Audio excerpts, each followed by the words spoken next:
Човек не станува мудар со сила, туку со знаење. Наставниците кои ја сакаат наставата ги учат децата да го сакаат учењето.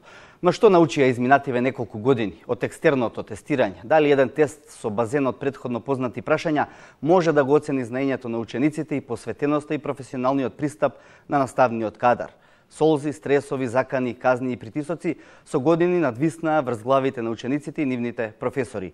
Едните во страв како оценката ќе влијае на успехот, а другите за да си го сочуваат работното место и лебот. Кои беа ефектите од најкритикуваната реформа во образовниот процес? Дали и каков контролен механизам може реално да ги покаже слабостите во образованието кое го допре дното? Како да градиме деца креативци, а не деца послушници? Добро вечер во 24 отворено. Мои гости вечерва за екстерното тестирање, но и за она што следува во образованието од денеска па натаму, разговараме со министерката Рената Тренеска-Десковска. Добро вечер, добре дојдовте во студиото на 24. Професорот од Средното училиште Орце Николов, Душко Стојановски. Добро вечер и за вас. Добро вечер. Сафет Незири од државен советник во Министерството за образование, еден од луѓето под чија палка одеше екстерното во извесен период, и Елизабета Петровиќ, наставник, но и педагог и психотерапевт, која што многу ќе ни каже за тоа како децата го доживуваат образовниот процес. Денеска добре дојдовте во студиото. Министарке, прашање едно само до вас. Нема ли веќе екстерни? Значи, денеска јавноста можеше да види дека на собраниската седница беа донесени законски измени на 3 закони со кои што се укина дефинитивно екстерното тестирање. Значи, сите кои што се видоа на некаков распоред дека треба да полагаат во понеделник, вторник или среда, може да бидат сигурни дека екстерно тестирање нема да се во понеделник спроведе. нема да има екстерно тестирање, да бидеме јасни и гласни. Законот е укинат, со закон е укинато екстерното тестирање, значи видовме денеска дека беа усвоени измените со кои што се укинува екстерното тестирање. Веднаш уште вечерва беше пратен законот за потпишување указот кај председателот на државата.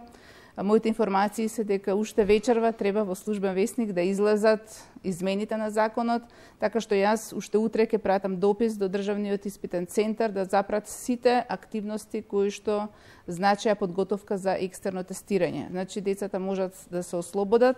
Штетниот проект кој што не даваше резултати изминативе години, веќе во Македонија е запрен. Добро, благодарам. Одиме сега пред Собранието на Република Македонија, каде пред неполн час беше изгласан измените на законот за образование, со кои екстерното тестирање практично се праќа во историјата. Ја повикувам Душица Мрѓа. Душица, како протече денешната расправа во врска со овој закон? Младен, експресно речиси, без дебата, водство на пратениците на ВМРО ДПМН, парламентарното мнозинство, но и пратениците од опозицијските БЕЦА и ДП гласа за законите со кои што се укина екстерното тестирање. Од собраниската говорница речиси сите порача дека тој проект бил штетен, не донел добро за образованието, ниту за наставниците, ниту за учениците, туку само стрес и техничка неподготвеност. Сепак од ДУИ кажа и признаа дека иако тие гласале за овој проект, а и од нивните кадри за министри во Министерството за образование го турка и го споредува, се покажало дека проектот нуди само слабости. Едногласно, без пратениците на ВМРО ДПМН поминаа сите закони со кои што се укина екстерното тестирање, а за нив требаше да биде гласано и по Бадинтер, и тоа беше успешно. Така, пораката од законодавниот дом и од сите пратеници кои што беа денеска во собраниската сала, освен оние на Груевски, е дека учениците и наставниците можат да здивнат. Младен? Душица Мрѓа, ти благодарам за овој кусно содржаен извештај. Пред да почнеме со дебатата, би сакал да го видиме прилогот што го подготви мојот колега Сунаи Сабриовски за екстерното тестирање, како почна, како заврши, што се случуваше во меѓувреме. Големото незадоволство и на средношколците и на студентите резултира се со таа долга борба околу 2 години.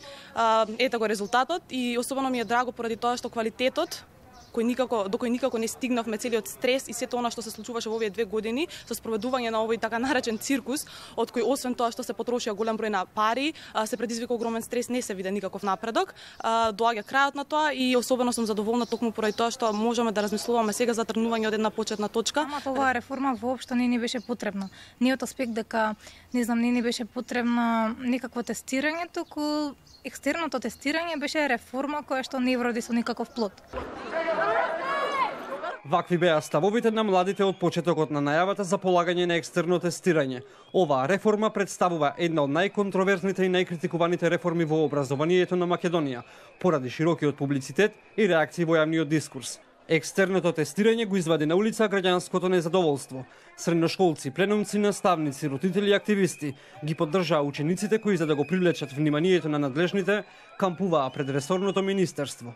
Револтот растеше, но исто толку и наетот на министерството кој и покрај силните притисоци на јавноста не се откажа од идејата по секоја цена да се спроведе реформата. Стигнаа најави за законски измени со кои се предвидуваа казни и награди за наставниците чии оценки не се поклопуваа со резултатите од екстерното. Гневот се пренесе кај наставниот кадар. Младинскиот образовен форум во екот на воведувањето на реформата до Министерството за образование поднесе иницијатива со вкупно 25.000 потписи против екстерното, но истата беше отфрлена. Оттаму велат дека во периодот кој што следува треба дополнително да се работи на унапредување на образованието и подобрување на квалитетот и знаењето.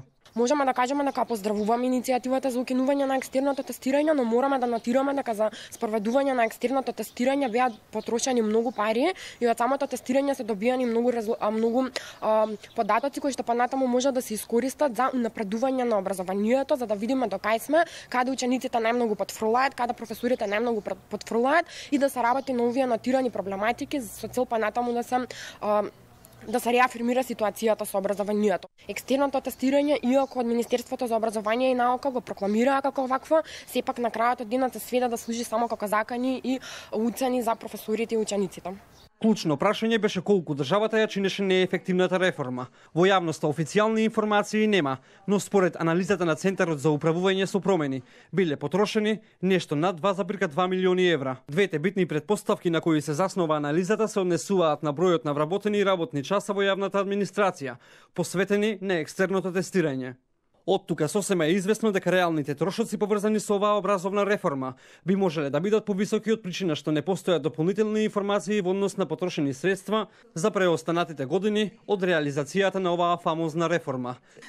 Севкупно тој износ е некои непотполни милион евра, околу 856, значи дури непотполни 900.000 евра, што и не се многу за 5 години, но тоа реков за жал еден дел од податоците ни останаа недостапни. А делот што го добивме како информација за бруто плати што се однесуваат на луѓето што работат во таа област, повторно околу 1.400.000 евра. Екстерното тестирање беше најкоментирана тема во 11 годишното владење на поранешната владеачка структура.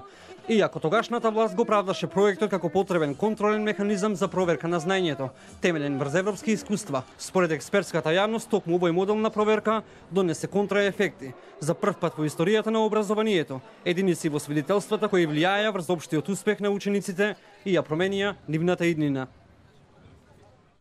Да. Ова како шлагворд за дебатата која што следува.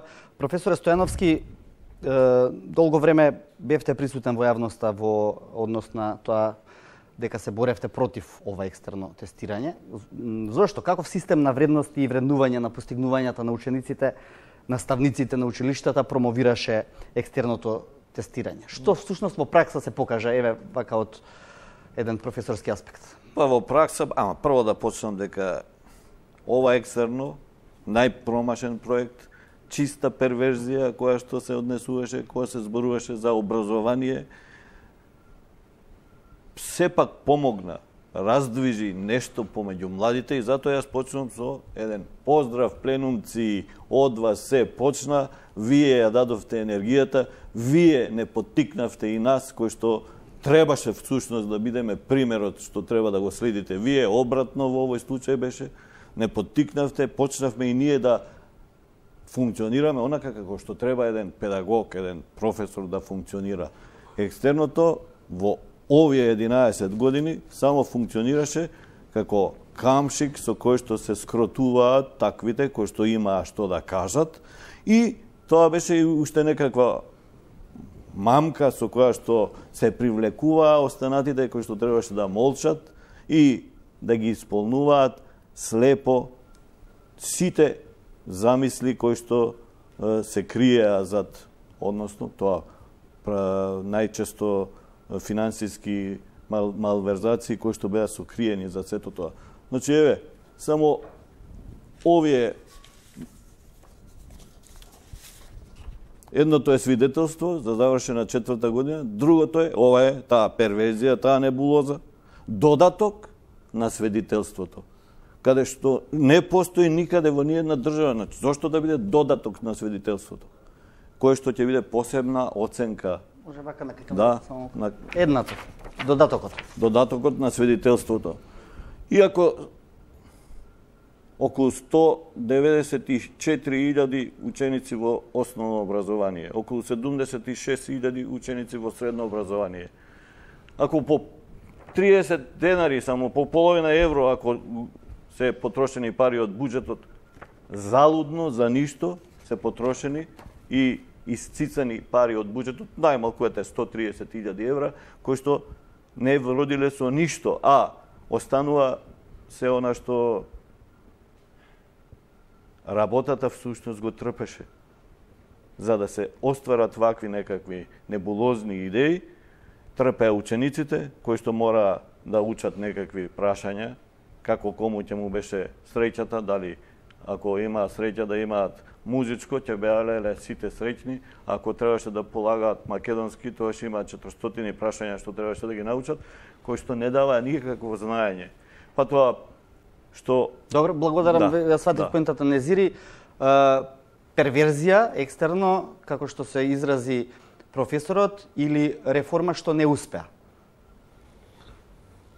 Не би сакал, први дозволите да ви се заблагодарам за поканата вашата емисија, но пошто прв пат ја гледам тука и министерката, да ја честитам за незината работа и посакувам успех во незината активност како министер за образование и наука на Република Македонија. И на останалите колеги овдека успешна работа. Да појасниме за гледачите, значи министерката е вашиот нов шеф практично Мој шеф, во да, Министерството за образование. Иако тука се работи сепак за отворено е студиото, значи самата емисија можеме тука да ги образложиме сите оние работи кои што треба да се образложуваат. Со аргументи се разбира. Да, аргументи се разбира. Прашањето е добро од ваша страна, не сакам да го коментирам впечатоците на професорот или мојот соговорник во делот кој што ги нарече како перверзија. Јас сепак би се воздржал во тој дел. Се разбира дека секој чекор што било превземено од претходната власт, од претходните министри, меѓу нив кој што може би сносам одговорност лично и персонално сум јас, како заменик министар за образование, каде што и во собрание го имам брането овој закон, а донесувањето на овој закон бил во духот на реформите на воспитно-образовни систем, имајќи ги во предвид сите индикации, показатели, кои што нашиот образовен систем не одеше во нагорна линија, но одеше на некој начин во надолна линија. Може би не добро осмислено, може би недостасувала доволна некоја анализа, може би требало поинакво да се предвиди процесот на реформирање во овој дел на воспитно-образовен процес, преку вреднување, односно надворешно вреднување на работата на професорите, односно наставниците, се разбира за успеот на учениците. Целта била, значи, благородна во таа насока. Сега, дали требало? Мислам дека требало да се преземе еден чекор во оваа насока. Последици има. Свесни сме сите. Заради тоа што имаше големи реакции и од страна родителите, и од страна наставниците, и од страна учениците. Зошто не ги послушавте реакциите малку понавреме? Видете, имаше млади на улица, имаше наставнички пленум, имаше професорски пленум. Не се сеќавам дека сте се сретнале на некоја јавна дебата каде што тоа ќе го издебатират убаво, па уште помалку пред да се донесе реформата, за да може видиме на кој начин би се одвивало. Секогаш секоја реформа која што на некој начин ги потресува темелите на било што сме се навикнали со години, со децении, на едно исто. И кога некој нешто ќе ти донесе ново, организмот не го сака тоа, или вниманието, впечатокот е поинакво и дава отпор. И се разбира, ако се сеќавате вие и времето кога се вметна системот, односно реформите во дел на државната матура, и тогаш имаше реакции на ученици. Но сега сите ученици, родители и наставници го прифаќаат како такво. И сега на некој начин имаше реакции за речи го екстерното тестирање. Имаше огромни реакции. Имаше реакции, тоа е нормално дека имаше реакции. Ние се обидувавме на два пати, имаше измена и дополна на законот за основно и средно образование во делот на екстерното тестирање. Сепак не се постигна целта. Значи не се постигна. Да се завршам малку. Не се сложувам со господин Незири затоа што екстерно имаше уште одамна, јас работам многу одамна во образование, уште во СФРЈ имаше екстерно, јас тоа сум го поминувал и беше навистина во склопот на ова што треба. А Министерството никогаш не воспостави никаков контакт ниту со учениците, ниту со наставниците, ниту со професорите, со сите оние со кои што требаше да воспостави контакт, никогаш не сакаше да ги слушне. Ниту јас многу пати зборував дека екстерното било потребно, ама како што треба спроведено. И не е тоа нешто кое што е ново. Министерке?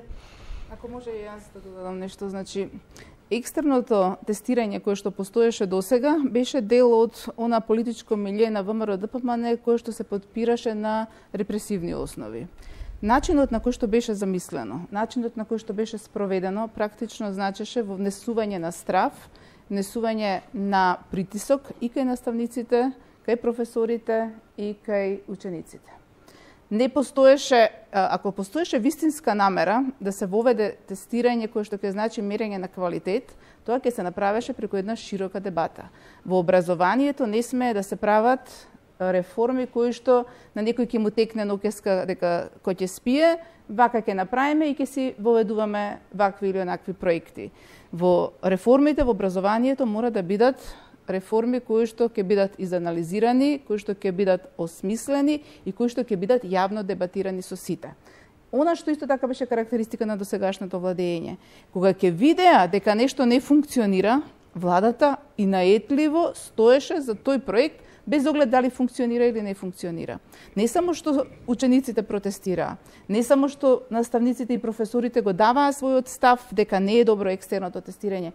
Имаше и научни истражувања, значи има магистерски тези што се одбраните на факултети кои што зборуваат дека немаше ефекти од екстерното тестирање. Владата тврдоглаво се држеше до сегашната влада за тој механизам кој што го внела. Незири се согласувате ли дека тоа тврдоглаво држење? За жал и до ден денеска ние видовме дека ВМРО-ДПМН до ден денеска даваше изјави и соопштенија дека не треба да постои укинување на екстерното тестирање. Но не беше само ВМРО-ДПМН, беше и ДУИ во таа работа, бидејќи практично добар дел од кадрите на ДУИ беа министри во тоа. Да, јас не знам сега, министерката знае подобро и пратеничната група на СДСМ, кој што го има предложено законот, односно укинување на законот во делот измена и дополна на постоечките закони за основно и средно образование, во делот на укинување на екстерно тестирање. Јас, како човек кој што доаѓа од образование и од практичниот дел на образование, сепак мислам дека ако се укинува и се укина екстерно тестирање, треба да се најде некоја форма, некој модус за надворешно оценување на наставниците, зашто да не успеат учениците. Не велам дека треба да постои истиот модел на екстерно тестирање како што беше досега, и јас се сложувам на некој начин, пошто јас сум родител. И мене не ми беше лесно кога требаше да ги подготвам моите деца, за да ги учат тие прашања, но сепак требаше на некој начин да се тргне од нешто, да се стартува од нешто. Знам дека ќе има спротивставени коментари, ќе кажат дека ова пропадна. Во ред, но нешто тргнавме. До сега тоа го немаше, али нешто направивме. Пропадна. Нешто да направиме и да фрлиме 3 милиони евра во овакој. Не, има една друга работа. Едно 4-5 генерации кои што се под стрес, не е баш лесно така да се каже. Не е лесно. Никој реално гледано, сега да збориме од реални позиции. Никој на никого не му мисли лошо. Напротив, најмалку на децата. Затоа што ние сме помислеле во тој дел, кога се изготви таа реформа, дека ќе се постигне нешто, дека ќе оди во погрешна насока, не сме го размислеле добро. Тоа го признаеме, тоа е реален факт. Но од друга страна, се повлече екстерно тестирање. Што понатаму? Затоа што понатаму ќе ве навратам, сакам да ја вклучам тука педагогот Петровиќ, терапевтот Петровиќ, оваа реформа можда најсилно ги извади на површина емоциите, психолошкиот пристап на учениците. Се соочувавте секојдневно со тоа и како наставничка, впрочем.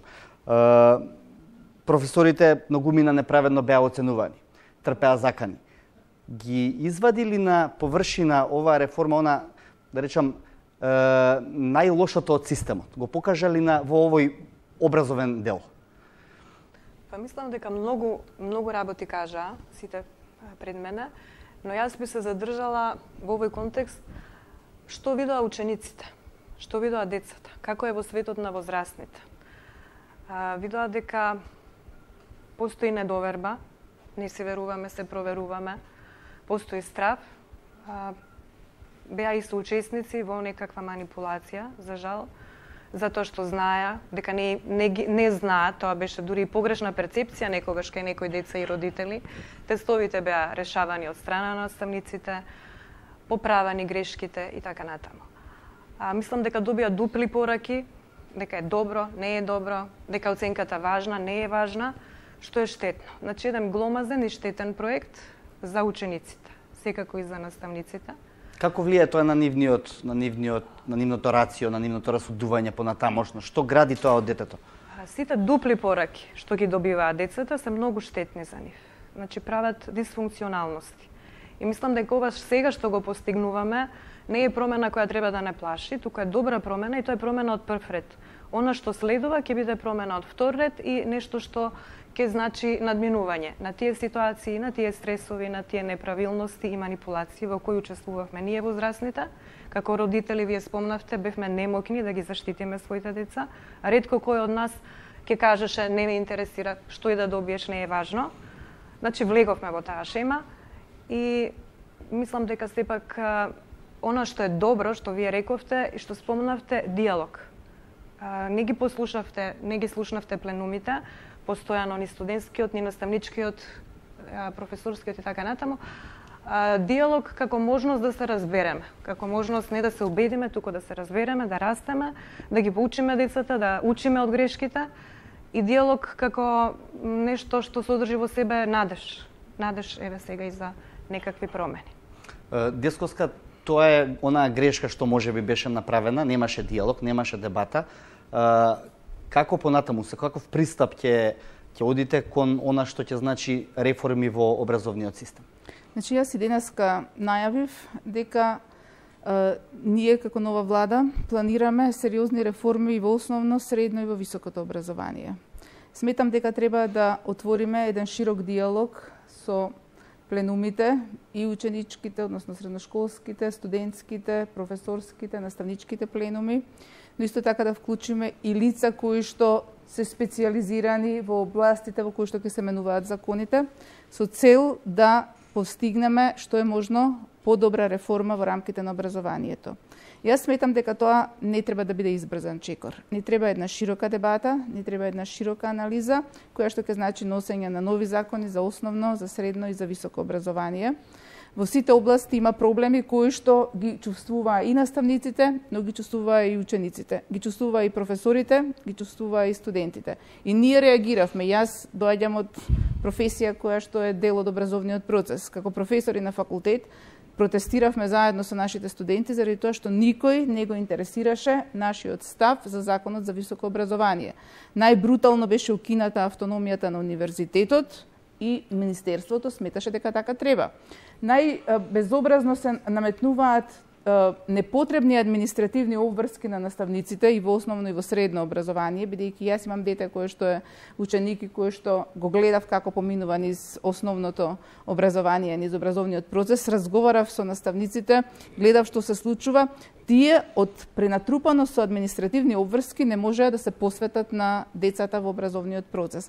Така што мислам дека треба да го релаксираме законите процесот. Не ја будеа креативноста, туку ја убиваа креативноста. Јас тврдам дека не само во областа на образованието, во сите области, досегашната власт се обидуваше преку еден репресивен систем да ги да ја угуши креативноста, слободата и да ги стави луѓето во некаква подчинетост и зависност. Сега е време во кое што ќе дојде до ослободување.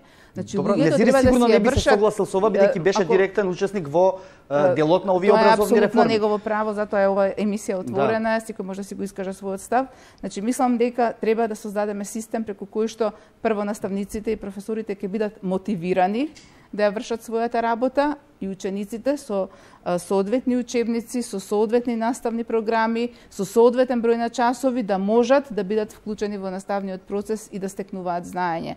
Да им биде задоволство одењето на училиште, а не да им биде мачилиште. Значи, од моите искуства сметам дека преголем број на часови со кои што беа оптеретени учениците е нешто што не даваше ефект. Погрешно напишани учебници навистина предизвикуваа проблеми. Че јас сум ги гледала учебниците за основно образование, бидејќи како родител ме интересирало да видам што пишува и сум гледала најразлични небулози. Сум гледала небулоза дека, например, оние земји кои што имаат власт избрана на избори се демократски по дефиниција, а оние кои што имаат кралица, како например Англија, се недемократски, што е чиста небулоза. И дете од основно школа се чуди на такви напишани работи. Некогаш е подобро некои работи да не им ги кажете, ако се тие погрешни, отколку да се инсистира на тие работи. Добро, малку Кембридж програмата е исто проблем. Мислата, сакав пред да ве прашам и за Кембридж програмата и за тоа што следува сега, особено во средното образование, која треба да се имплементира од идната година. Но сакав да ме прашам дали овој систем кој што до сега постоеше на сите ни јасно продуцираше во известна мера послушници и во школите. Како ние ќе успееме од тие професори или наставници што до сега уживаа во тој систем, практично си ја прифатија улогата на послушници, на спроведувачи на тие така наречени реформи, сега да направиме нешто ново. Не ми ли мислите дека е процесот многу малку подлабок? Јас прво не мислам дека наставниците и професорите уживаа во процесот. Мислам дека зборуваме за сите нормално. Мислам дека дури и оние кои што требаше изигруваа дури и партиски војници во тие училишта, ниту тие не уживаа.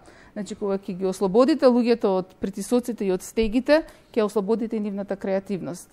Ако создадете систем кој што ќе ги мотивира, а нема да ги казнува, ако создадете систем кој што ќе ги стимулира да се вложат во наставниот процес, а нема да ги терате да се подпишуваат на партиско списоче дали дошле на некој митинг или не, дали влегле во собранието, упаднале или не за да тепаат пратеници, во тој систем ќе ги ослободите од притисоци и казни, ќе создадете мотивирани наставници. Но некаков систем на проверка нели треба да постои? Систем на проверка апсолутно тука не е спорно. Каков би бил тој систем на проверка пред да предеме на прашањето за реформата? Ја молам публиката во меѓувреме, ако сака да се вклучи, може да ми даде знак, па ќе поразговараме. Постојат различни модели на проверка на знаењето.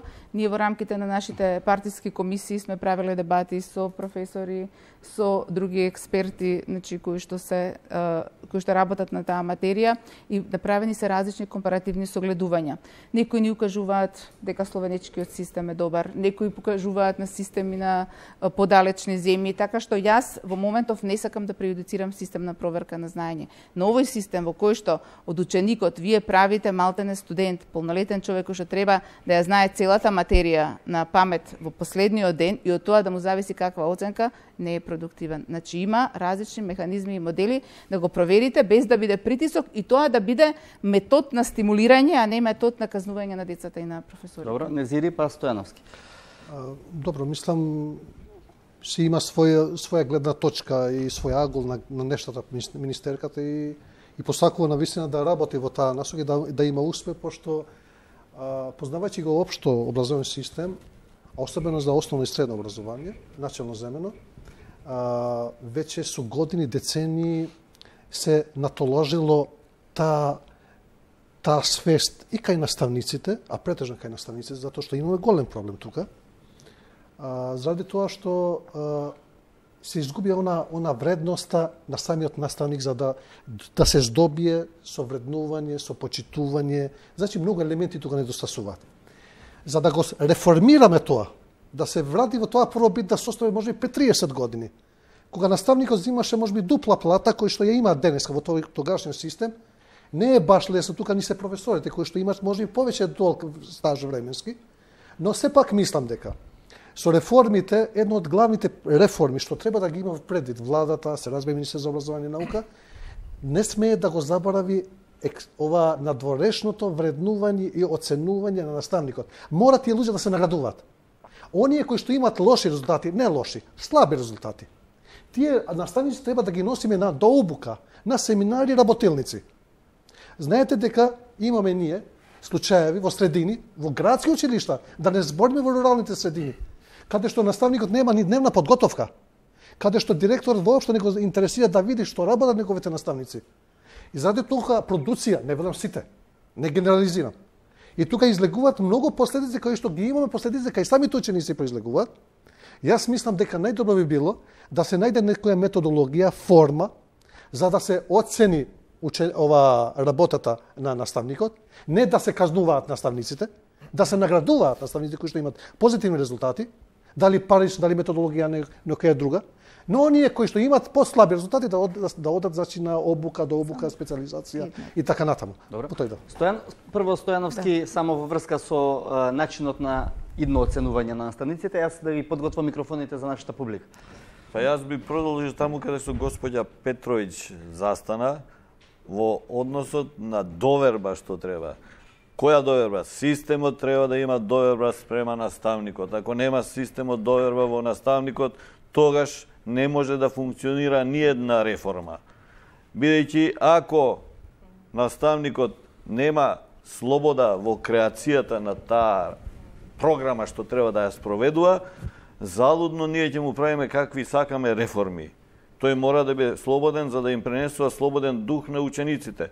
Слободен наставник пренесува слободен дух, слободна мисла кај учениците, затворен, закопчан, стегнат, заврзан наставник, неслободен, тој не може ништо да им пренесе на учениците. Па зависи какво општество сакаме да градиме. Токму, да.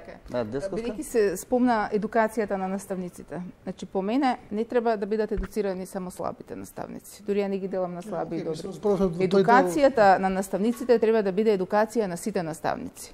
Јас се залагам за концепт на континуирано учење на сите. Значи, не мислам дека јас, ако сум завршила факултет, сум докторирала, дека со тоа завршило моето учење, без оглед дали студентите мене ме оцениле со највисока оценка или не. Значи, на секој му е потребно доусовршување, доучување. Значи, постојаната едукација е една од мерките која што мислам дека треба да ја реализираме. Наставниците да имаат како своја стручна подготовка од аспект на струката, така и од аспект на педагошкиот, воспитно-образовниот процес, бидејќи во Македонија воспитниот дел на образовниот процес е изгубен и недостасува. Мислам дека треба да работиме на тој дел и едукација во она што значи градење на етички пристап во образованието. Бидејќи, уште од Аристотел вика дека учителот е најважниот човек во вашиот живот. Тој ви го детерминира она што значи животна патека. Какви генерации ќе создадете, каква иднина ќе создадете на една држава, зависи од тоа како ве едуцирале. Само добро едуцирани граѓани може да дадат постигнување во сите сфери на општеството. Така што мислам дека треба сериозно да работиме на подигнување на квалитетот на образованието, но исто така и нагласување на воспитниот процес во рамките на образованието. Петровиќ, дали Уште би додала во врска со ова вие што го рековте, дека за вредностите, дека ние имаме во училиштата исплашени наставници, заробени наставници во училиштата имаме и тоа е страшно. Моделот што им го даваме на учениците, кои треба слободно да мислат, да не бидат манипулирани ниту од интернет, ниту од наставниците, кои имаат педагошка слобода, од која потоа се откажуваат за да учениците бидат здрави личности. Заробени наставници, сега ќе ви кажам, затоа што замислете јас да ја оставам паралелката за додам на митинг или на контрамитинг. Кажете ми кога наставниците се запослени последен пат без членска книжка во партија. Кажете ми како се напредува во училиште. И она што го споменавте со дневните подготовки, ќе ви кажам дека не се знак за некаков квалитет, дека дури наставниците што кога ќе влезат со отворен ум и ќе импровизираат, затоа што многу знаат, имаат искуство и педагошка слобода, дека се тие поквалитетни од оние кои имаат стокмено папки со кои одат пред интегрална и добиваат највисоки оценки. Нормално нели тоа е она слободата на наставникот кој тој треба да почувствува атмосферата во училницата и на тој начин потоа да го спроведува тоа што е по програмата, а не да биде врзан со некаква програма. Еве овде има некои ученици од моето училиште. Се согласувате вие или дека на што реплицирате? Јас сум за слобода на наставникот, но не да се злоупотреби и тука терминологијата слобода на наставникот. Слобода на наставникот се знае до каде е граница на слобода на наставникот, тоа е регулирано. Со методологија, начин на работење на наставникот во воспитно-образовен процес. Се знае дека он е главниот во наставниот час. Он има слобода, има рамка. До каде може да се движи неговата слобода? Не може слобода да се предвиди и да се згази црвената линија. Се знае рамката, воведен дел, главен дел, завршен дел, значи излезни резултати, влезни резултати, каде е целта, што е пораката на наставникот пред учениците, што треба да разбере наставникот. Како може, не се согласувам со вас, госпоѓо Петровиќ, со една работа. Вие сте педагог, психолог. Вие подобро треба да ги знаете работа од сите нас тројца тука, четворица што сме тука. Заради тоа што? Ако јас немам дневна подготовка, од кај да знам, ќе влезе инспектор натај или ќе влезе советник од Бирото за развој на образование. Од каде да знам наставникот што ќе држи денеска настава? Или што час? Не, ве молам. Јас доаѓам од пракса, 10 години сум работел во пракса. 2 пати сум бил наградуван како најдобар наставник. И тоа не е може да го кажам ова за себе. Но ви кажувам дека мора да има месечна, глобална, месечна, тематска и дневна подготовка, ама вие велите норма, но колешката вели дека не е потребна. Не рече така. Не, воред. Само сакам да ви кажам дека наставникот мора да има рамка на дејствување. Ако јас му одам како контролор, дали од МОН, дали од Биро за развој на образование, дали од инспекторат, да видам што ќе држи настава, да му ги видам кои му се главните цели и задачи на наставникот. Од кај да знам што настава ќе одржи. Втора, јас се согласувам со министерката дека треба постојано да се обучуваат наставниците. Но, јас кога сум дипломирал, кога сум завршил методологија на наставата по историја, пошто по вокација сум историчар. На нас ни се рекло секогаш дека наставникот сегаш треба да учи. Сегаш треба се да обучува. Треба да се едуцира цел живот. Но целта беше, значи за оние наставници кои што навистина поради социјална категорија немаат кај да најдат друга работно место, тие се заглавуваат во наставата и ги зимат на душа и врат. Не велам сите, пак велам, не ги генерализирам. Имаме такви наставници кои што ги зимат на врате децава цела генерација. И затоа велам дека сите елементи треба да бидат склопени како мозаик, за кога ќе влезам јас и вие или било кој, да видам дали навистина функционира тој систем како што треба.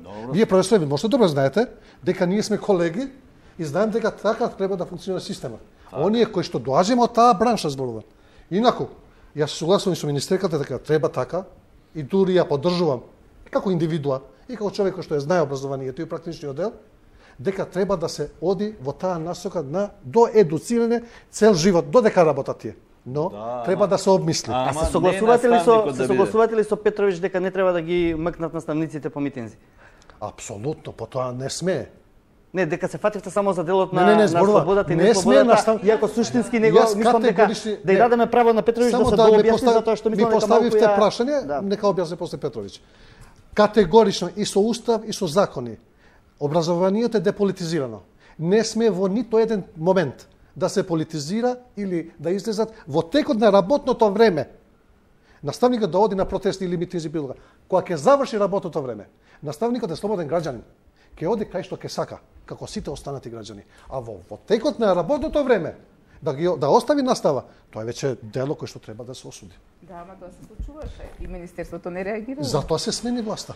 Па се смени, значи постоело како... Добро, сега давам позволение на Петровиќ да реплицира и после одиме со публиката, бидејќи тука се децата кои што ќе сака да го кажат своето мислење. Залутани во професија има секаде. Значи не само кај наставниците. И се служувам со системски пристап, не со ограничена перцепција, а системски пристап значи да се тргне од факултетите, па кога аплицираат кој може да биде наставник, а кој не, да се подигне професијата на едно повисоко ниво. И она што вие го рековте, да, тоа се оние можеби оплашени наставници кои сега ќе бараат ново, да не речам стадо, но така е, нова партија или иста партија, за да се чувствуваат сигурни, затоа што се можеби уплашени и недоволно компетентни во својата професија. Има и такви. Има и такви. Има и такви. Ученикот да биде главниот. Како што има и секаде. Здраво. Да, ќе ве молам представете се. Добро вечер, јас сум Калина Дуковска од 3-та година во Орце Николов. Имам прашање до господинот Незири, ќе се навратам на малку претходно, бидејќи моето прашање беше за нешто што го кажавте порано. Вие рековте дека би требало професорите кои што биле слабо, односно лошо оценети, да ги испратите на некакви си семинари и обуки, а оние кои што биле добро оценети да бидат потоа наградувани. Зашто овој систем не беше имплементиран во вашата реформа на екстерно образование, туку имаше најконтрадикторен ефект од тоа што го вие кажувате, каде што потоа казнуваните професори кои што при тоа парично казнувани, имаа потреба да им се одмаздат на децата на еден индиректен начин, да речеме, каде што после нашите оценки влијае најмногу од тоа што они направиле претходната година на екстерното. Како оваа форма во вашата реформа не беше имплементирана на начинот на кој што сега вие кажавте и дали господјата министерка има начин ова подобро да го направи? Благодарам. Прашањето многу е добро и ми е многу е добро и многу е брзо. Не, мислам многу е добро, ми се допаѓа начин и пристапот и така треба, дури ги восхитувам и други останата младина така значи да делуваат во тој дух. Почитувано ученички, значи ние во тој временски период до 2013 година, кога почна екстерно тестирање, не сме имале никаков вид на надворешно оценување. И ние мислевме дека на некој начин да почнеме од нешто. Можеби недостасувале некои анализи. И фактички дека недостасувале некои анализи, и затоа имаше реакции и од ваша страна како ученици, и од страна на вашите родители и наставниците. Заради тоа денеска собранието го укина тој закон. Но гледано од друга страна, ние не велам тука, јавно го кажувам тоа, со голема одговорност. Не смееме да прекинеме и да престанеме тука. Дури мотивираме да кажеме на некој начин министерката. Ја поддржувам во таа насока да направи реформа во дел каде што ќе се најде методологија, форма, како да се оценува, например, мојот колега, професорот, или професорот од другата страна. Зошто да не биде наградувана? Но не да бидат казнети учениците и наставници од друга страна, кои што имат послаби резултати. Сите сме луѓе ние. Некој може да биде послаб резултат, некој поголем резултат. За тој начин зборувам да бидат не редуцирани. До обука, до квалификација на знаењата кои што веќе ги имаат тие наставници за воедина да бидат навистина со новите иновации, новитети, научни достигнувања и така натаму. Ако може јас да... Да, може и ми. Да одговорам, бидејќи мене ми... Сакате да се вклучите или ако сакате да обрпе, после јас ќе одговорам. Ајде, ако сакате да го допрашам. Сакам само да прашам, во ред јас ве разбирам што кажувате, ама ништо од ова не беше имплементирано во оваа реформа што ние ја имавме во екстерното. Ниту имаше некакви си обуки за колку што сум јас барем информирана, ниту професорите потоа профитираа, ние уште помалку па како ученици. Вие не знаете, ви сте ученик. Прашајте ги вашите директори, вашите наставници. Секоја година Бирото за развој на образование, Центар за средно стручно образование и обука, две институции, другите општите предмети ги обучува наставници по општи предмети Бирото, за стручните предмети ги обучува Центар за средно стручно образование и обука. Се држат редовни семинари и обуки. Со измените, последните измени... Некомпетентни предавачи. Немојте, колега. Немојте, колега. Значи, избрани исклучиво по партиска основа, кои што беа плаќани дополнително, наставниците... Како? Значи, со модел на такви случувања и сум видел кој ми ги спроведувал и колку ми нудел на тие. Категорички ве демонтирам заради тоа што Бирото за развој на образование има стручни луѓе, Центар за средно стручно образование и обука има стручни луѓе кои што имаат над 20 години работен стаж и не се примени во работа. И има такви кои што дали може да завршам? Може да завршам? Кои што се вработени не времето на последните 5 или 10 години, туку се вработени оддавна и се стручни луѓе. Јас ги бранам, тие наши колеги, тие се наши колеги, тие се стручњаци. Сега дали влијае некој врз нив општата политичка состојба во државата? Неćам да навлегам во тоа. Јас ви кажувам стручно и одговорно. Луѓе во кои што се од Бирото за развој на образование и од Центар за средно стручно образование и обука држат почитувано ученичке, држат редовна обука со наставниците, ги известуваат директорите. Со и последните измени на законот за основно и средно образование, предпоследните, пошто последните беа вечерва, било предвидено наставниците да бидат наградувани, останатите да не бидат наградувани, одnosno да не бидат казнети, туку да одат на обука. Значи, така функционира последните измени на закона, зборувам.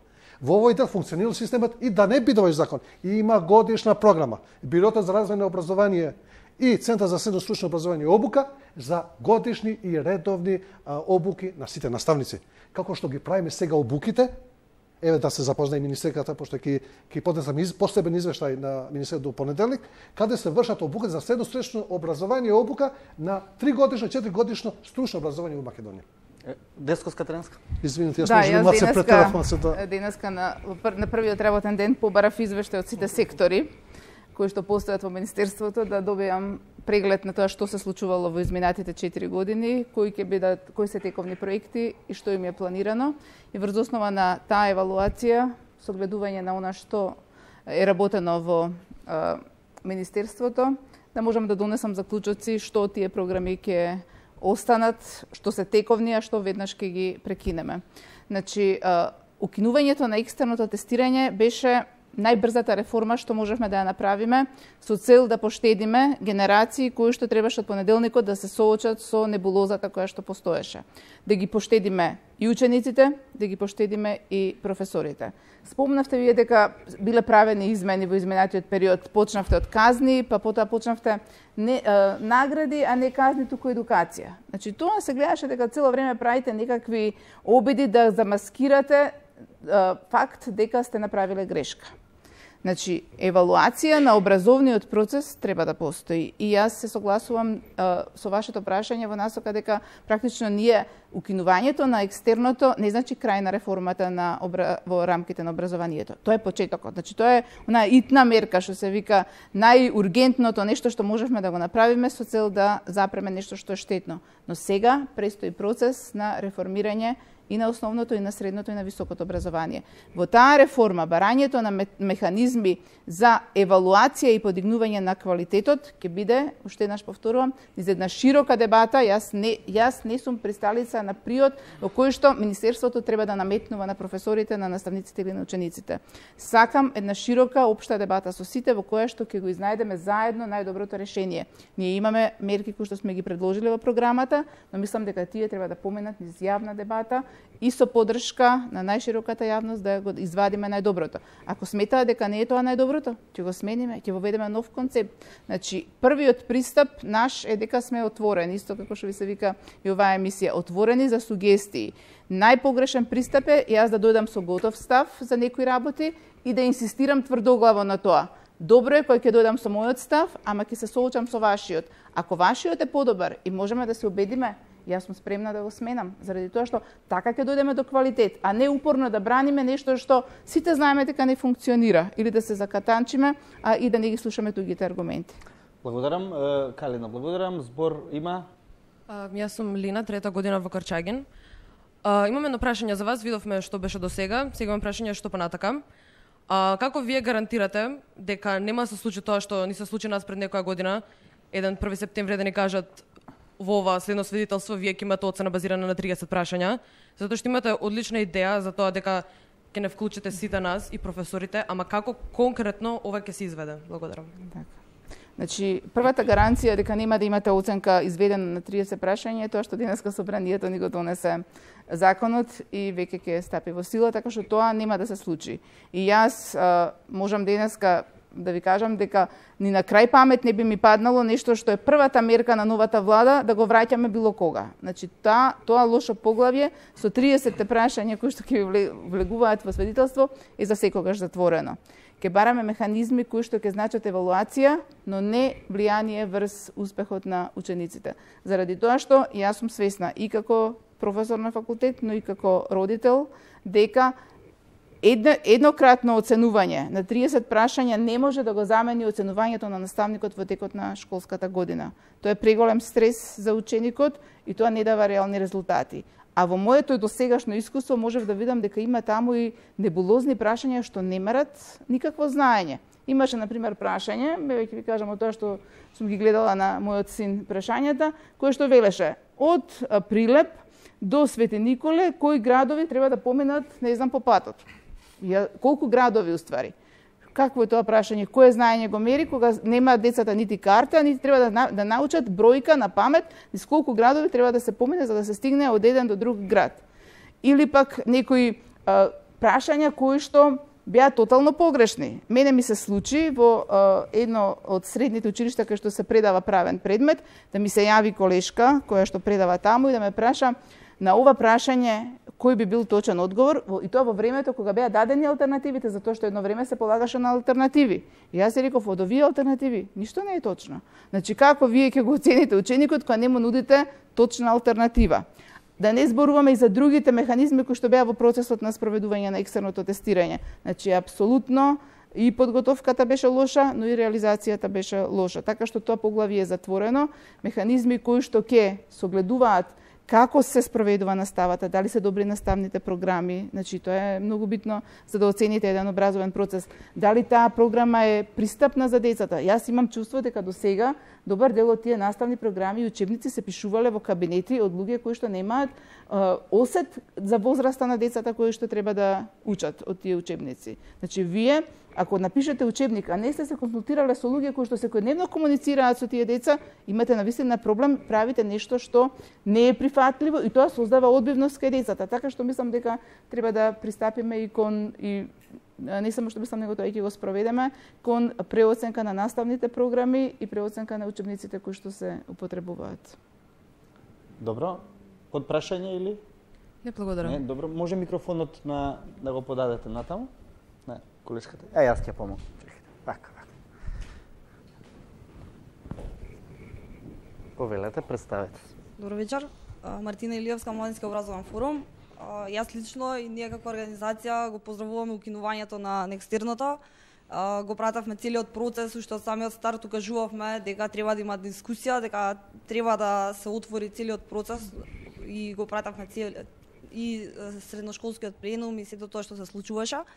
Имам неколку прашања конкретно кон министерката. Факт е дека екстерното се спроведуваше години наназад. Факт е дека се собрани доста податоци, база на податоци кои што можат да се искористат за одредени истражувања, одредена евалуација. Дали имате во план да направите некаква евалуација, да видиме кои се последиците, дали има некакви добри работи кои што се случиле со тоа екстерно, колкави се последиците и што сето тоа донесе или однесе. Тоа ми е првото прашање. Второто прашање ми е што се случува со матурантите кои веќе полагаа екстерно. Они полагаа во јануари и многу ме интересира што ќе се случи со тие ученици кои веќе поминаа низ процесот, а останатите нема да бидат дел. Добро, да одиме сега со двете прашања, ќе го поставиме третото. Значи, ај за матурантите прво да го решиме. Јас ја следев работата на вашата организација и мислам дека дадовте драгоцен придонес во креирањето на јавното мислење и на она што значи поттик на нас да пристапиме кон идеи за определени реформи, така што мислам дека невладиниот сектор и младинското организирање е особено значајно и понатаму да дава идеи, да учествува во овие процеси заради тоа што навистина најдобрите идеи доаѓаат од младите. За матурантите, значи с оглед на тоа што во правото постои едно правило кое што значи забрана за ретроактивно важење на закони, освен доколку тие не се поповолни, но процесот на екстерно тестирање на матурантите е завршен. Значи, тие деца полагале, тие деца се спремале, тие деца учеле, има деца кои што имаат добиено највисоки оценки и ние не можеме со овој закон да ги поништиме нивните оценки. Значи, тоа ќе значи оштетување на одредени деца кои што навистина постигнале резултати. Така што она што веќе е завршено, тој процес е завршен, со закон не можеме да го поништуваме бидејќи тоа ќе доведе во опасност целиот закон да ни утре ни падне на Уставен суд. Така што постои преодна одредба во законите која што вели дека оној процес на екстерно тестирање кој што е завршен во завршната година за матурантите, значи од оваа учебна година, тој веќе се и свидетелства направени, значи додатоците на свидетелства ние не можеме да ги поништуваме, тоа е спротивно на Уставот на Република Македонија и не сакавме да создаваме правна конфузија. Значи да биде јасно, нивните оценки и свидетелства се доделени и се, тоа што е завршено, правна основа за тоа нема. Така што што се однесува за вашето прво прашање, процесот кој ќе биде отворен на дебата околу новите начини на евалуирање на постигањата ќе вклучи и евалуација на старите. Значи да видиме преку едно конкретно истражување што навистина не и покрај тоа што постоја. Значи јас ви кажав, имам и пред мене магистерски тези кои што се одбранети веќе на универзитети во Македонија кај што е евалуиран процесот на екстерно тестирање, но исто така и во тој процес на креирање на новата рамка ќе треба да се согледаат негативностите. Кажа професорот, огромни пари се потрошени за проект кој што според ова истражување што сум го читала, но и според јавното мислење доминантно е негативен проект. Така што ние треба да знаеме зашто се фрлени буџетски пари во Македонија. Трето прашање? Третото прашање, видовме дека денеска средношколскиот пленум излегува повторно со соопштенија. Ме интересира кој е вашиот став околу промена на законот во делот на средношколско учество и средношколско организирање. Дали планирате да го промените законот, да направите некаква одредба со тоа што средношколците ќе бидат дел од самото управување на училиштата и ќе може внатре во самото училиште се слушне нивниот глас, а не само како што видовме надвор или неформално. Да, го видов тоа соопштение и мене ми е прифатливо. Значи, јас сум учела средно училиште во едно време кога учениците има влијание во процесите на одлучување. Јас сум била председател на младинската организација во нашето училиште и сум учествувала дури и во процес на избор на директор, потврдување на директор на училиште. И мислам дека тоа беше еден добар механизам кај што ние учествувавме во форумите на одлучување во училиштето да го дадеме нашиот став. Така што мене ми е прифатливо и тоа прашање ќе биде отворено во рамките на законот за основно и средно образование. Имаше представници од класовите во на класните совети секогаш присуствува. Не, јас се сеќавам, значи, како ученик, како председател на таа младинска организација, дека ние дававме согласност за избор на директор во тоа време. Така што тоа беше еден механизам кој што функционираше и даваше значење на учениците. А ние меѓу себе се консултиравме, имавме форуми каде што се потврдува, каде што се градеше ставот на училишната заедница, на ученичката, така што тоа беше добар механизам. Прашање од школците имаме нова, повелете. Ви благодарам. Јас сум Јаков од Корчагин и би сакал да го прашам господинот Незири. Бидејќи тој претходно во емисијата тврдеше дека професорите треба да имаат одреден систем на контрола, кој што ќе детерминира до која граница тие смеат да одат во нивниот однос со учениците и во нивните предавања. Сега јас сакам да ве прашам, дали сметате дека екстерното тестирање на било каков начин успеа да придонесе за подобрување на условите кои што моментално ги имаме? Во случај вашиот одговор да е да, би ве замолил да ми елаборирате. Во случај да не, дали би можеле да согласиме дека од овој аспект барем екстерното тестирање е проект кој што не ја изврши својата примарна цел? На некој начин министерката даде некој одговор за една анализа на една ученичка, не знам кој постави тоа прашање. Мислам дека треба да се направи анализа, после некое време се прават анализи детални за целиот процес. Добро се постави прашањето, значи позитивните и негативните работи. Една работа знаеме дека имало масовна мобилизација од сите три страни. Ученици, родители и наставници. Во текот, некои во цела година, некои пола година, некои последниот временски период месец дена се мобилизираат да научат. Од целиот овој процес не можеме да кажеме дека немало учење, дека немало запамтување. Може би тоа било механичко, но имало многу нешто кој што на учениците им останало во глава. Може би некој ќе стане и каже Сафет го брани целосно екстерно тестирање. Го кажувам тоа што е објективно, тоа што е реално. Од целата масовна мобилизација на целиот систем образовен пред екстерно тестирање, значи тука сме имале учење од страна на учениците, држање после часовите или во текот на часовите од страна на наставниците ги подготвувале учениците и дома се работело, значи имало нешто позитивно во оваа насока. Не можеме да кажеме дека генерално било негативно. Тоа не е реална состојба. Јас одговарам на прашањето кое што ми беше поставено од страна на ученикот. Ако вештачки ти го форсираш ученикот со родител, извинете. Тоа не е реална состојба на учење. Не велиме вештачка. Само една работа сакам да ви кажам. Дека поради лошите резултати што ги имаме, поради лошиот рейтинг, да кажам, на нашиот образовен систем. Замислете, само Косово е позади нас. Значи, ние сме предпоследни во држава, во регионот и пошироко. Тоа благодарите на вашето водство беше. Само една работа ви кажувам. Дека и пред 10 години, и пред 15 години, земете ги податоците од меѓународните институции, кои што ја имат направо на рейтингот на позицијата на Македонија во делно образовен систем, каде се наоѓаме? Сега сме се нашле во дното. И сега се мислиме да го подобруваме, го влошуваме. Тоа сакам да кажам, дека имало обиди за подобрување, но не имало резултати. Затоа имаме сега нова власт. Сега имаме нова власт, или ова е одговорноста е новата власт. Се надевам дека ќе има своји реформи. Сакаше само една реченица на ова. Значи, ја не гледам ништо искрено позитивно во тоа што мајките на Facebook се мобилизираат да решаваат прашања за екстерно, па ги менува. Една решава за хемија, друга за физика, па разменува. Таква мобилизација не е. Речени домаќинки више функционираат на големо. Ајде, момче, продолжи. Вие велите дека постои нешто позитивно во екстерно тестирање. Дали сметате дека толков број на пари од буџетот и толков стрес врз жениците е цена која што треба да се плати за механичко меморизирање на некои прашања и можеби тие прашања ќе останат во умот на учениците понатаму. Дали сметате дека со тоа вие остваривте вашата цел и дали сметате дека вие променивте нешто со екстерното тестирање за фактот дека Македонија е се уште една од последните земји според образовниот систем во светот? Добро прашањето поставено. На крај, сакам да ви кажам, ние се обидовме. И како заменик министар, кога сум бил јас во текот на 2011-2014 година, реално се обидовме нешто да направиме.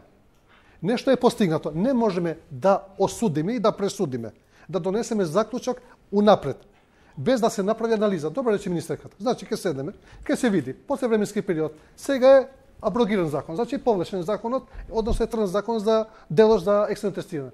Ако даде наредба министерката, значи главните релевантни институции, од државни испитен центар, кај нас во министерството, да се направи една работна група. Нека се направи анализа.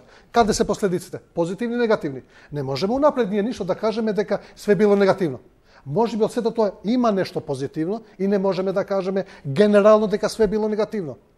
Јас, видите, не сакам повтор пат да го кажам. Јас сум родител.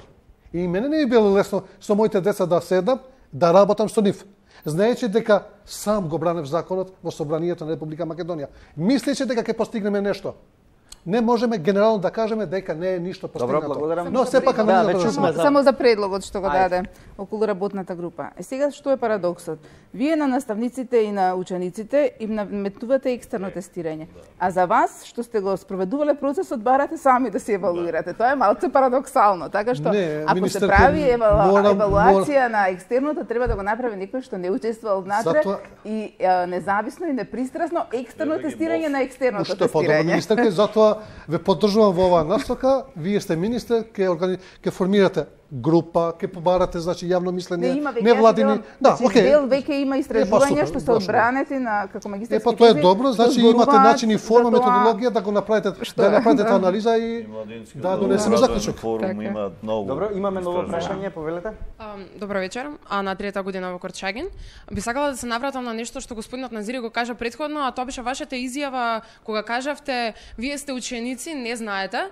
Јас би сакала да кажам дека не се согласувам со ова, затоа што сметам дека токму ние учениците како главната таргет група на образованието знаеме како тоа влие на нас и кога тие обуки што велите дека се случувале, наводно се случиле, ние никогаш не ги видовме бенефитите од тие, така што повторно би сакала да кажам дека ако ние учениците не сме ги виделе бенефитите од тие обуки, тогаш кој? И уште едно прашање за министерката, бидејќи кога ќе земеме во предвид дека оценувањето е долготраен и континуиран процес, дали вие се согласувате со форматот на екстерното тестирање како надворешна контрола врз работата на професорите? И ако не, дали имате некаков план за воиднина како тоа би се остварило? Вие или јас? Ајде, вас прво. Немојте, не беше буквално мислено дека вие не знаете. Мислам во тој смисло дека не знаете ништо таму работа. Вие сте ученици, одлични сте и затоа не сте ученици и тука денеска, вечерва да дебатирате со нас. Колку тие взимали информации од тие дообуки, обуки, семинари, работилници, тоа е веќе друго прашање. Не навлегам, тоа е веќе индивидуално, лично. Многу е битно, пошто имаме информации, како Министерство за образование и наука, во делот на средно и основно образование, многу наставници не одат на тие обуки. Кој е крив? Директорот и управата со директорот. Пошто имаме директори кои што ги држат под конец наставниците и се знае кога треба да одат на обука и се знае распоредот на часови. Само да завршам, колега, па после вие слободно разговарајте. И во тој ден, затоа што нема понекогаш контрола самите директори, пошто не знаат кај им се вработените. Реално, не зборувам генерално, пак кажувам. Има многу наставници кои што не одат на тие работилници, не одат на тие обуки, не одат на тие семинари. Тука не е виновен нито министерот, нито Министерство за образование и наука. Тука треба, затоа постои терминот менаџер. Не велиме директор, менаџер во училиштето. Добро. Незири, само јас малку. Може, ајде. Господине Незири, каков е тој семинар, обука и така натаму? Еве, ќе ви споменам за, конкретно, спорт и спортски активности. Во среде година, 2 дена, сите професори по спорт и спортски активности од Скопје одат на семинар. Значи, сите од Скопје на семинар во 2 дена, во сите училишта учениците губат часови, а така масовен семинар, какви резултати ќе даде? Што ќе даде во таков начин на организирање?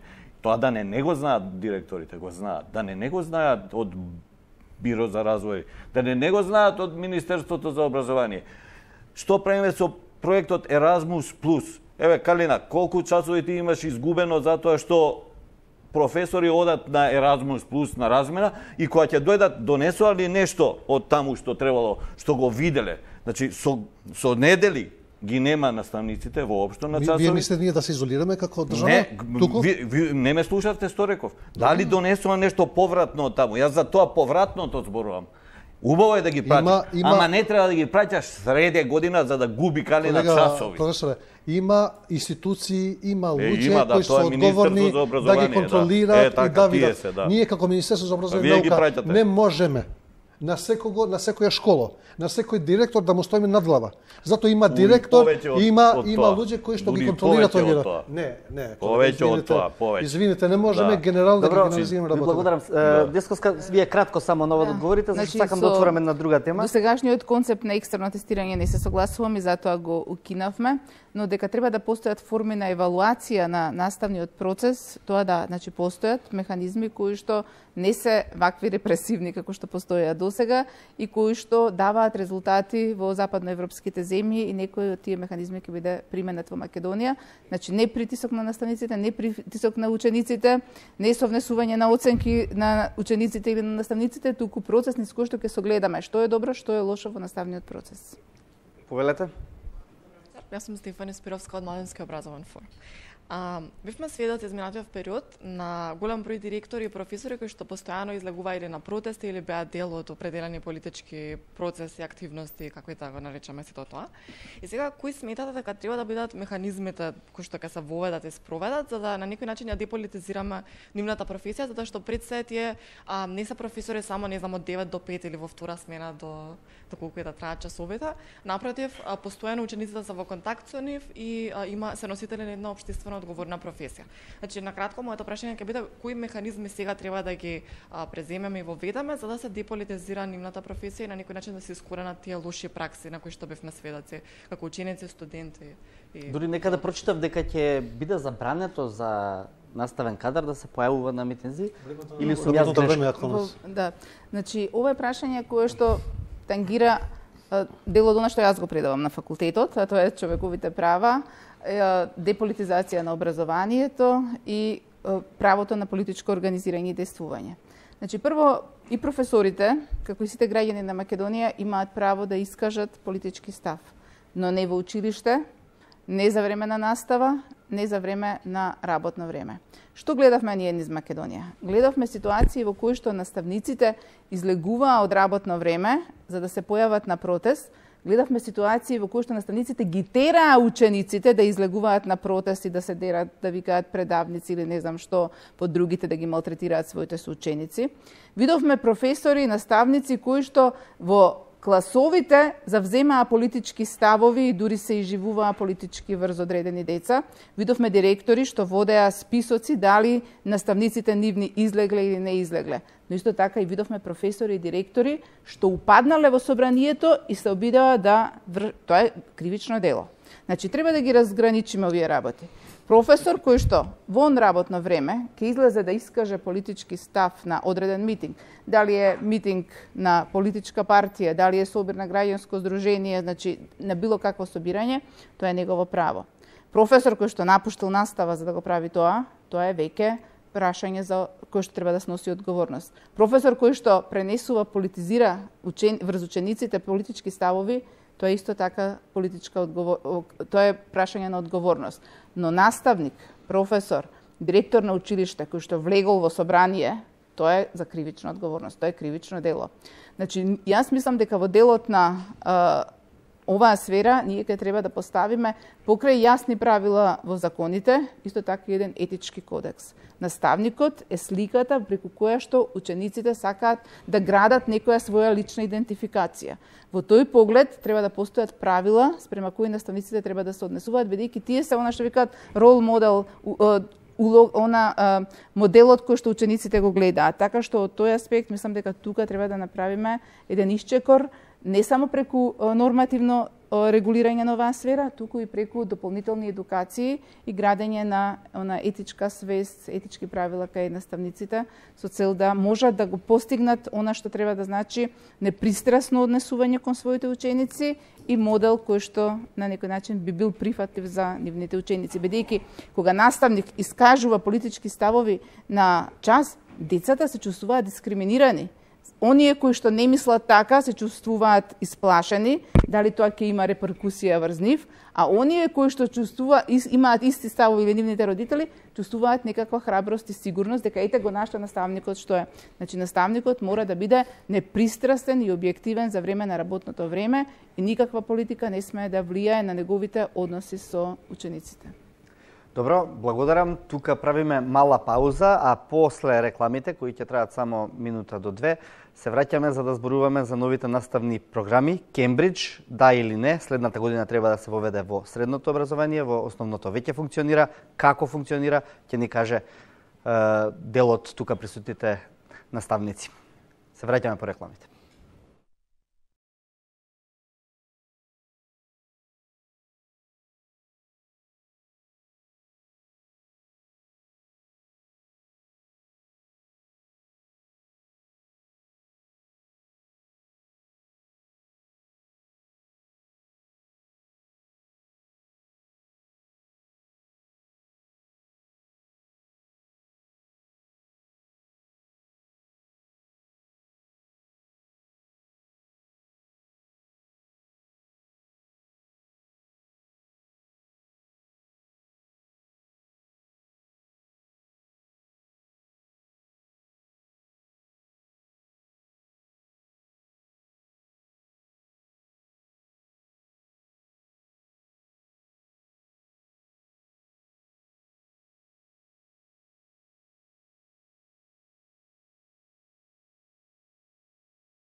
Во студиото на 24 отворено дебатираме со министерката Рената Тренаска-Десковска, Душко Стојановски, Сафет Незири, Елизабета Петрович на тема она што веќе ја завршивме за вечера екстерно, но последната вест која што туку пристигна на мобилниот телефон на Тренаска-Десковска е дека председателот го потпишал указот со кој се укинува екстерното тестирање, односно законот, и тој е веќе објавен во службениот весник, што значи сите дилеми се веќе расчистени. Екстерно тестирање оваа година нема, во понеделник нема да има екстерно тестирање, викендот можете да си го поминете помирно со вашите деца. Она што рековме дека ќе го отвориме како точка за расправа е наставните програми, конкретно Кембридж програмата, која што внесе многу контроверзии во јавноста. Некои велат шашардисани се децата, шашардисани се родителите, но шашардисани се и наставниците. Елизабета Петрович, како ја оценувате вие оваа програма, бидејќи предавате токму по неа? Па воопшто за програмите прво би рекла дека ќе треба сериозно да се ревидира, затоа што се кај нас некако повеќе од она што е некој оптимално доволно ниво за децата, а помалку е повеќе всушност и мора на тоа многу да работиме, од наставни предмети, содржини, време кое децата минуваат на настава и така натаму. Во врска со Кембридж, мислам дека внесе драматични промени во нашите училишта. Едноставно, прво ќе кажам дека јас не верувам во пресликување од еден систем на друг. Мора да имаме, да размислуваме за контекстот, а друго и да се почитуваме. Мислам дека луѓето од овој контекст може да направат добри учебници, добри програми и да функционираме онака како што можеме да функционираме. Имаме капацитети, имаме ресурси. Точно е дека ги збунија наставниците. Толку буквално се сваќа, па не можеме да ја ставиме во некој македонски рамки? Понекогаш да, некогаш и толку буквално, особено кај оние кои се почетници, би рекла, па за онаа слобода која говориме цело време. Не дека јас ќе предавам што сакам, ќе ги поучувам децата што сакам, но ќе го правам тоа на некој поинаков начин. Ги збунија и родителите, учебниците, исто така. И мислам дека повторно овде имаме една реформа која донесе штета. Несоодветни учебници, грешки во учебниците, во работните. Добро, на брзина беше правена, Незири, затоа што излегува вакви учебници, стварно сите бевме сведоци на не можам да кажам на бројни грешки. Пошто тоа почна од нижите класови, од основно образование. Значи тоа е веќе процес.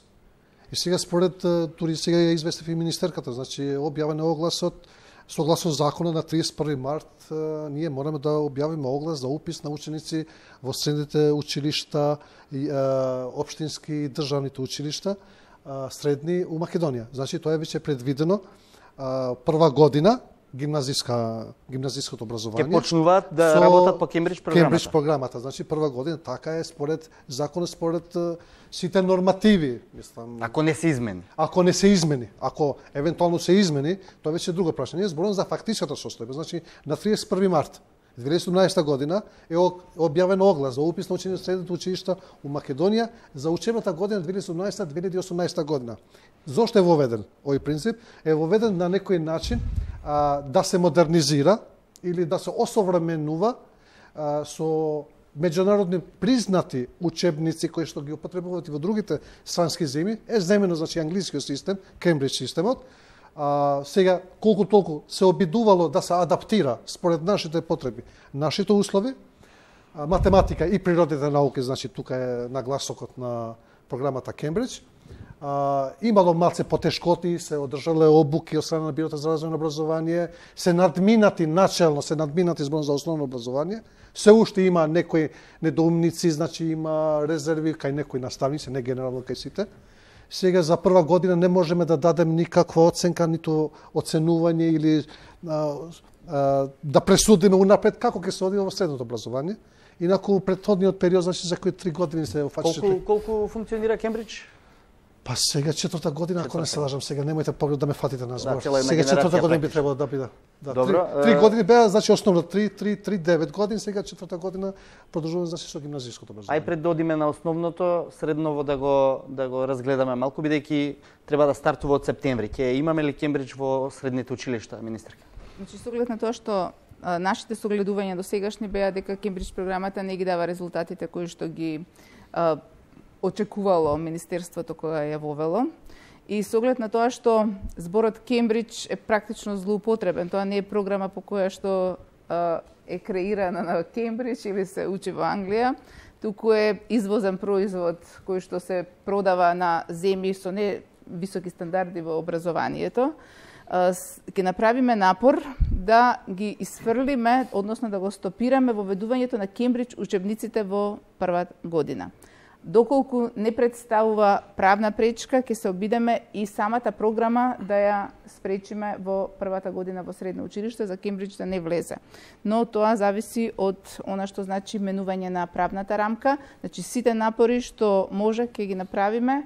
Се надевам дека ќе успееме Кембридж да спречиме да влезе во прва година. Што се однесува во основното училиште, јас не сакам да избрзаме оваа година со запирање на процесот, бидејќи сите избрзани реформи не се добри, така што мислам дека тука треба да направиме целосно ревидирање на програмите и треба еден период во кој што ќе стручна група ќе направи ревизија на програмата и воведување на нови наставни програми. Но да го спречиме, да ги спречиме штетите кои што настанаа во основното образование, мислам дека ќе направиме напори да не се воведе Кембридж во средното училиште. Интенција на целосно отстранување на Кембридж од наставните програми во Македонија во еден малку под среднорочен период? Значи, јас сакам во делот на основното образование да направиме евалуација на она што значи креирање, она што значи наставни програми. Оние наставни програми кои што ако ги оценат наставниците и учениците и стручните лица надвор од образовниот систем директно што се значи вклучени таму како позитивни, ние можеме да ги оставиме. Значи може да се направи комбинација ако најдеме добри елементи. Но ваков каков што е Кембриджот нема да остане заради тоа што тој не е компатибилен нити соодветен, нити нуди знаење. Значи јас преку мојот домашен пример можев да видам што значи Кембридж. Мојот син во 9-то оделение ја изгуби годината со застекнување на нови знаења заради тоа што го учеше по Кембридж по физика не беше ништо ново од тоа што го учел претходната година во 8-то оделение. Практично он викаше јас немам што да учам по физика заради тоа што ова се го знам, дури многу повеќе учеше претходната година отколку што учеше во 9-то оделение. Материјалот се повторуваше, лекциите јас како што можев да видам беа многу оскудни, практично се зборуваше за некакви експерименти кои што училиштето немаше можности да ги спроведе. Значи сега децата јас гледам дека учат со помалку нагледни средства отколку што јас сум учела. Значи ние сме имале во тоа време повеќе нагледни средства, експерименти сме правеле по хемија, ни давале нагледни средства по физика. Сега такво нешто е апстракција во училиштата во Македонија. Наместо да одиме напред, ние практично сме направиле еден ретрограден процес во изминатиот период. Незири, може ли да се спречи Кембридж оваа година? Направени ли се програмите, испечатени ли се учебниците? Направени се програмите, затоа ние велим, затоа се објавено значи огласот, но сепак може значи да се спречи ако се мисли поинаку, мислам, сепак тука имаме министер. Што вие мислите? Па видите, ако ве праша совет Да, министерката. не, мислам окей за совет. Има тука, мислам дека тука имаме некои поголеми потреби, подголеми работи и поважни работи. Јас сум многу вака транспарентен и јавен го кажувам. Може би функција така ми дава, пошто сум државен советник за образовни политики. Мислам дека има поважни програми министерка кои што треба да се сменат. Програми кои што се веќе 20 години стари, кои што не содействува со реалноста, објективната реалност во државата и обкружувањето и пошироко. Има програми каде што нема методолошки, психолошки и педагошки пристап, ниту наставникот, ниту ученикот. Од друга страна, програмите на Кембридж, вие велите дека се оскудни. Таму се предвидува и експерименти да се направат. Помалку учење теорија, повеќе учење пракса. Сега, дали сме ние, дали имаме доволно лаборатории, работилници, тоа е веќе друго прашање. Тоа го немаме. Тоа е точно. Вие ќе им дајете правите експерименти со што Јас мислам вака. Ако мислиме ние дека поради недостаток на надгледни средства, недостаток на лаборатории и работилници, да се вратиме назад, моје мислење лично, не знам колку е реално. Подобро да се оди во насока поголема мобилизација на училиштата со материјали, со лаборатории, со кабинети, со работилници кабинети, за да имаат практичната работа да го реализират учениците, мислам тоа би било подолгосежно и резултатите може би покасно ќе дојдат, ама навистина ќе бидат многу позитивното. Иначе, ние имаме програмите на Кембридж се програми се согласувам со вас, пошто не знам баш добро оваа материја, може би се извозни од каде се извозуваат. Но, кога ќе ги направиме споредбите, јас зборувам стручно сега тука, ниту политички, ниту друго. Ако ги правиме споредбите, учебникот Кембридж со учебникот на македонски учебник, кој што веќе 20 години едниот единствен автор ги пишува, тоа е катастрофа. Разликата е ден и ноќ. Многу се посовремени овие учебници што ги имаме. Лоше преводот. Тоа е друго, тоа може да го исправиме. Не е друго, вие ги учите децата на погрешна терминологија. Значи нејасни термини, децата не знаат што значи тоа. Google Translate не може да се користи за учебници. Ама согласувам со вас дека треба да се исправат грешките. Јас сум за исправање на грешките. Вие сте отпечатали книги, сте направиле програми погрешни и сега ќе исправаме грешки. Не, зборувам во делот ние треба од корен да ги исправиме работите. Зборувам во делот на преводите на текстовите, односно на учебниците. Каде што, например, учебникот, не знам, по математика или учебник по природните науки, е погрешно е преведено. Таму може да се интервенира. Ама, вие сепак сте министер, ве поддржуваме во сите политики, јавно ви кажувам дека ве поддржуваме. Во сите политики што ќе ги превземете. Но добро би било да се анализира, пошто тој учебник... Само во добрите политики. Не, само... Не во сите. Да, во добрите.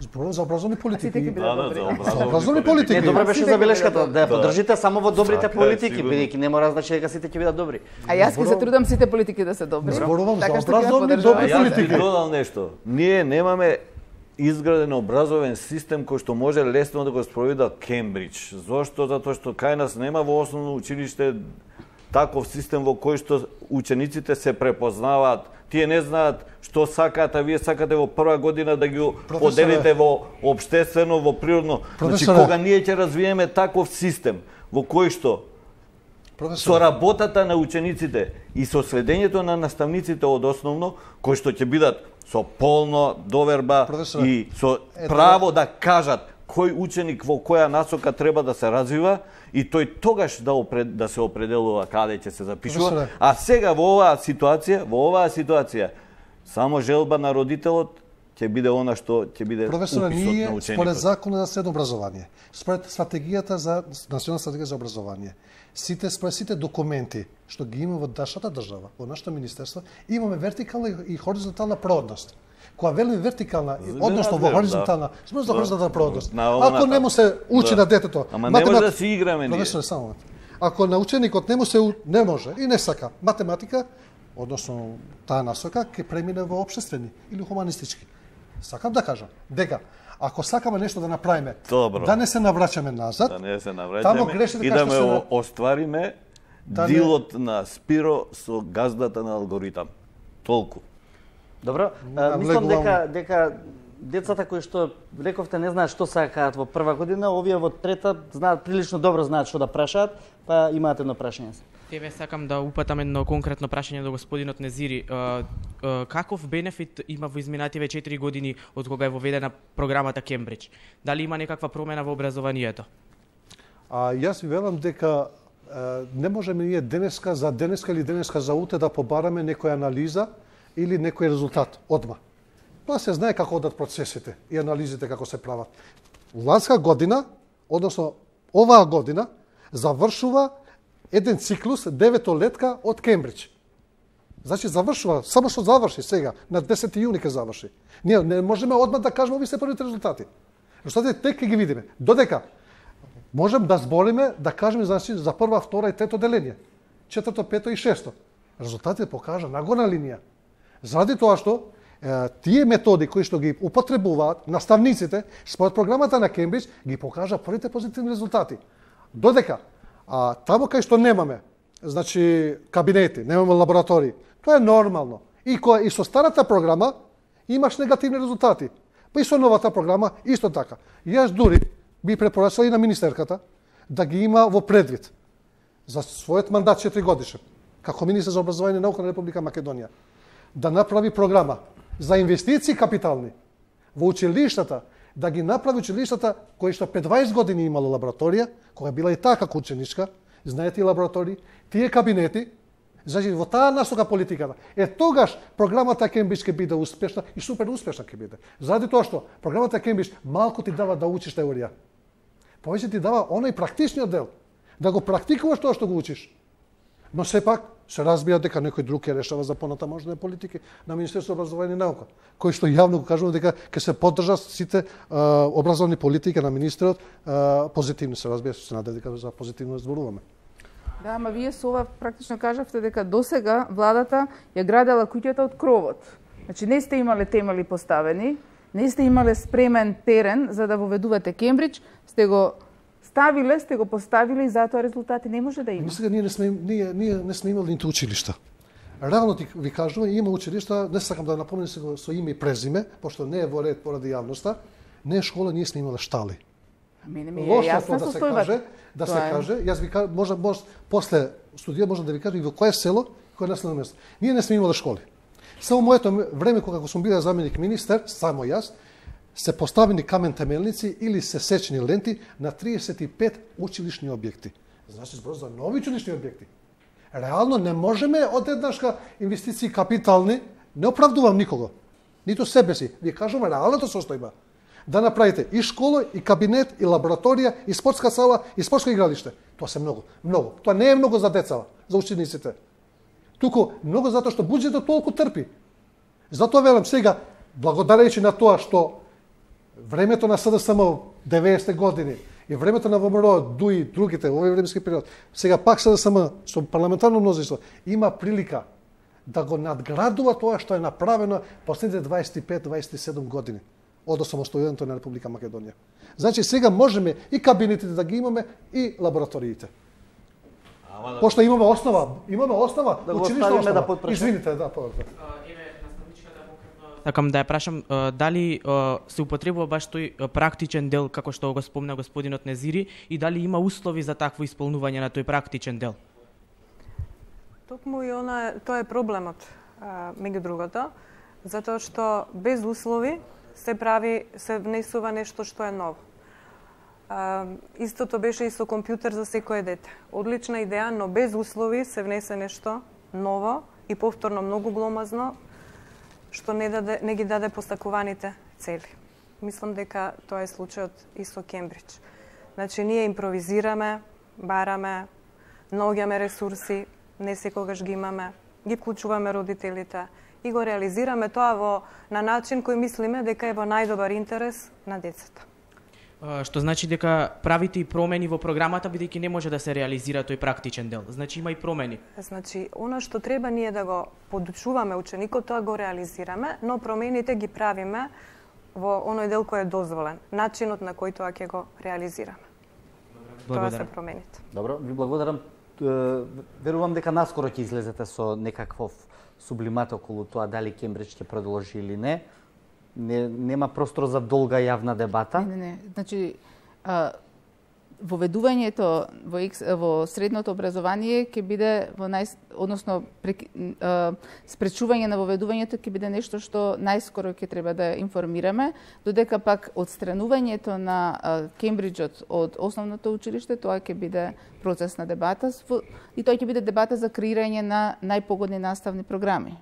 Значи, а во делот на сега конкурсите кои што дадат за средното училиште, значи ќе ја согледаме правната рамка, како може најбрзо да делуваме и дали е возможно тоа да не повредиме уставни права со ретроактивно делување да се спречи. Добро, немаме уште многу време, затоа на крајот со министерката во делот на високото образование не го чепнавме доволно, а таму исто така има многу работи што треба да се средуваат, се накотија универзитети, факултети на секоја ливада, се накотија луѓе со дипломи, доктори, магистри, све наставниот кадар по друга страна станува се послаб. Последно денеска што чувме дека универзитетот Дамјан Груев нема да се отвори. Значи, високото образование за мене е посебен предизвик, бидејќи тоа е практично моето професионално милје од каде што доаѓам. Мислам дека треба да работиме на воведување квалитетно високо образование, а не квантитет во високото образование. Тоа што сегашната влада правеше, одеше на квантитет за штета на квалитетот. Значи, ние немаме потреба од толку многу универзитети колку што се отворија во Република Македонија. Во текот на собраниската дебата за Даме Груев, јас во тој период бев пратеник и бевме против, како пратеничка група, против отварање на овој универзитет, заради тоа што сметаме дека Македонија нема потреба од отварање на нов универзитет. Беше донесен законот на еден шверцерски начин од страна на тогашното владеачко мнозинство. За среќа, тој факултет не е отворен. Мојот приоритет ќе биде вложување во постојните државни универзитети, нивно јакнење, бидејќи сметам дека тука треба да го покренеме рейтингот на постоечките, оние кои што веќе функционираат, а не со дисперзирање на средства на нови универзитети да го разводниме она што веќе постои. Значи, тој универзитет веќе јас колку што добив информација од Министерството, почнати се веќе кадровски екипирања, така што кај него е веќе тој е веќе почнат со работа. Значи, додека Дамјан Груев не е во иста ситуација со мајка Тереза. Добро. Посериозно високото образование ќе го оправаме во некоја друга емисија, тука да ги видиме поентите од вечерашната емисија. Дупли пораки што ги добиваат децата се многу штетни за нив. Значи прават дисфункционалности. И мислам дека ова сега што го постигнуваме не е промена која треба да не плаши, туку е добра промена и тоа е промена од прв ред. Она што следува ќе биде промена од втор ред и нешто што ќе значи надминување на тие ситуации, на тие стресови, на тие неправилности и манипулации во кои учествувавме ние возрастните. Системот треба да има доверба спрема наставникот. Ако нема системот доверба во наставникот, тогаш не може да функционира ниедна реформа. Бидејќи ако наставникот нема слобода во креацијата на таа програма што треба да ја спроведува, залудно ние ќе му правиме какви сакаме реформи. Слобода на наставникот се знае до каде е граница на слобода на наставникот, тоа е регулирано. Со методологија, начин на работење на наставникот во воспитно-образовен процес. Се знае дека он е главниот во наставниот час. Он има слобода, има рамка. До каде може да се движи неговата слобода? Не може слобода да се предвиди и да се згази црвената линија. На секој му е потребно доусовршување, доучување. Значи, постојаната едукација е една од мерките која што мислам дека треба да ја реализираме. Наставниците да имаат како своја стручна подготовка од аспект на струката, така и од аспект на педагошкиот, воспитно-образовниот процес, бидејќи во Македонија воспитниот дел на образовниот процес е изгубен и недостасува, мислам дека треба да работиме на тој дел и едукација во она што значи градење на етички пристап во образованието. Петрович, Незири, Стојановски, Дескоска, ви благодарам што бевте вечерва гости на Отворено. Се надевам расчистивме дел од дилемите, особено на клучната таа веќе е расчистена, остануваат многу предизвици за министерката Рената Треневска-Десковска во наредниот период. Почитувани средношколци, почитувани студенти, ви благодарам што и вие вечерпа бевте активни во Отворено 24. Човечкото достоинство нема цена, можете да посегнете по него, но се што носи материјален призвук, но она што не може никој да го земе е способноста за расудување и уверување, но само ако длабоко веруваме во исправноста на тоа што го правиме. Пријатна вечер.